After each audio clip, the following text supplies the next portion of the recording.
Bienvenue à toi dans cette nouvelle vidéo où on va voir cette fois-ci la tarte sucrée, plutôt dessert, que j'ai préparée suite à la tarte salée, on va dire, avec les légumes. Qu'est-ce que j'ai bien pu mettre dans cette jolie petite préparation de couleur chocolat? N'ayons pas peur des mots, c'est du chocolat. Habituellement, je la fais avec du râpé de pommes, des petits dés de banane, du jus de citron et du jus de gingembre. Je mets une cuillère de miel liquide et j'ajoute du chocolat, du cacao non sucré en poudre. C'est pour ça que je mets du miel, parce que sinon c'est un peu hard. Il faut vraiment que les fruits soient très mûrs pour sucrer suffisamment.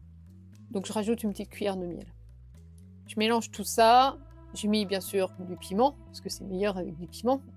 Ça relève le côté sucré et le côté chocolaté. Donc d'habitude, je fais ma garniture comme ça. Et là, il me restait un petit peu de râpé de patates douces de l'autre tarte. Donc je me suis dit que j'allais mettre dedans, parce que ça se mariera, je suis sûre, très bien. Et j'avais fait ma préparation un chouïa trop liquide. Et comme ça faisait déjà 2-3 jours, je me disais que ce serait bien de mettre de la farine d'amande à l'intérieur d'une préparation. Et je me suis dit, bah tiens, je vais tester là. Donc, du coup, c'est encore un test en direct. Je ne sais pas, au moment où je tourne cette vidéo, je ne sais pas le goût que ça va avoir une fois que ça va sortir du four. En cru, c'était très bon. Donc maintenant, à voir en cuit. Alors, j'en profite aussi, pendant que ça cuit, pour revenir sur comment j'étale la pâte. Parce que j'en ai pas parlé dans la vidéo précédente. Et en fait, quand c'est une pâte sans gluten, j'ai ma petite technique. Je te montre ça tout de suite en image. Oui, alors, que j'ai dit on étale la pâte, c'est qu'en fait, moi, je l'étale directement dans le plat dans lequel elle va cuire. Pour la simple et bonne raison, c'est que, j'ai pas beaucoup de place, mais surtout que la pâte sans gluten, si tu l'étales ailleurs et qu'après tu veux la transporter, bah, souvent ça se casse. Donc comme ça, j'évite. Et je fais avec ma petite spatule plastique, en fait, je vais étaler comme ça ma pâte gentiment dans le moule et ça va très très bien. Et en fait, ça va beaucoup plus vite et j'ai pas tout le plan de travail à nettoyer. Elle est directement mise dans le plat dans lequel elle va cuire.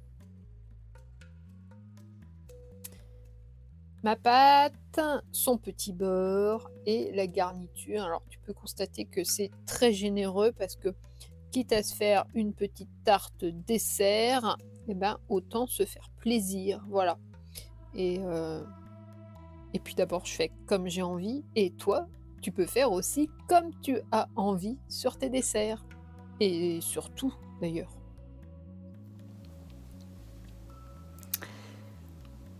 Voilà la tarte sortie du four. Très bel aspect. Elle me plaît beaucoup. Ça sent très bon.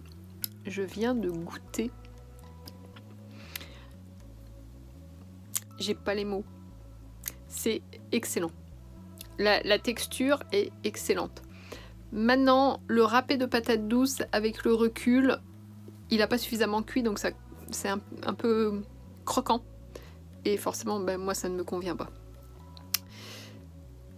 C'est juste le petit détail, donc je ne remettrai pas de patates douces, ou alors il faut qu'elle ait déjà cuit un petit peu. Autant c'était bien dans les légumes, parce qu'elle a bien cuit, autant là pour le dessert, c'est trop juste.